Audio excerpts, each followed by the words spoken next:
just wanted to thank y'all for having me here. It's always great to be among friends. We have killed so many bad pieces of legislation throughout the past 4 years that a lot of times it never even registers on people's radar screen because they know that it's going to be dead. I'm just going to go through a couple of these with you, and this is some of the things I kind of came up with off the top of my head last night. We killed job-killing mandates in the insurance industry every single year. We killed the expansion of onerous regulations in the energy and manufacturing sectors. We prevented environmentalists from driving the discussion on how we use our resources. We haven't killed the minimum wage yet, minimum wage increase yet, but I have a feeling that may be coming. We have killed a number of tax increases, both broad-based tax increases and targeted tax increases in industry. Just a few of those are the federal income tax deduction, increases in unemployment taxes, increases in cigarette taxes, and, as I said, increases on industry-specific, or specific industries such as the coal industry. I want to talk also about a bill that we've been working very closely with Billy, with BCA, and Jay and the BEA on, and that is our workforce development dual enrollment tax credit. And this is a really innovative idea. When we sat back and started thinking about how can we make our workforce better, how can we prepare our workforce for these 21st century jobs that are opening up. You know, we've been hearing for years and years that on the technical side of things, our workforce is aging. I think a third of our skilled tradesmen are over 50, and for every one person we get in the pipeline, we have 3 or 4 who are retiring.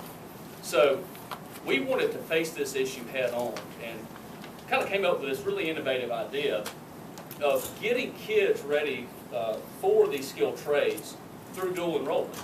And the way we've done it is we've allowed taxpayers, any business or any individual who wants to give money to a dual enrollment scholarship program can donate that money to the post-secondary system. In return for that, they get a 50% tax credit for that donation. And in addition, they get to steer up to 80% of that money to the program of their choice.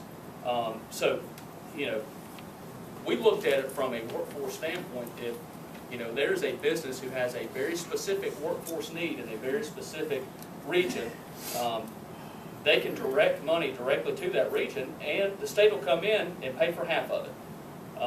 And this idea has really gained a ton of traction, both within the education community and the business community. So we're looking forward to debating that bill tomorrow on the floor. But what I thought we talked about, Josh did a great job of kind of outlining, you know, a lot of the policy issues. And, you know, when you're talking about the Senate, obviously all of you know the policy is one thing, the politics are another. You know, it's interesting that we came in and we said we wanted this session to be a little slower.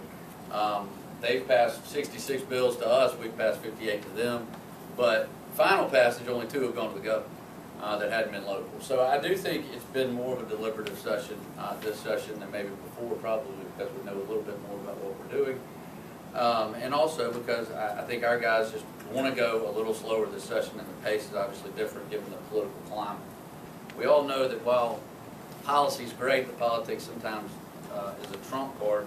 But it was interesting, I looked at just on the majority side, we have 7 unopposed, 7 that have just a primary, 3 that have a general and a primary, 3 that have just a general, and 3 open seats with 3 possible pickups. I don't, from the discussions inside the caucus, I don't see the politics really being, the external politics being that much of a factor, except for one issue, and that possibly being the Common Core issue.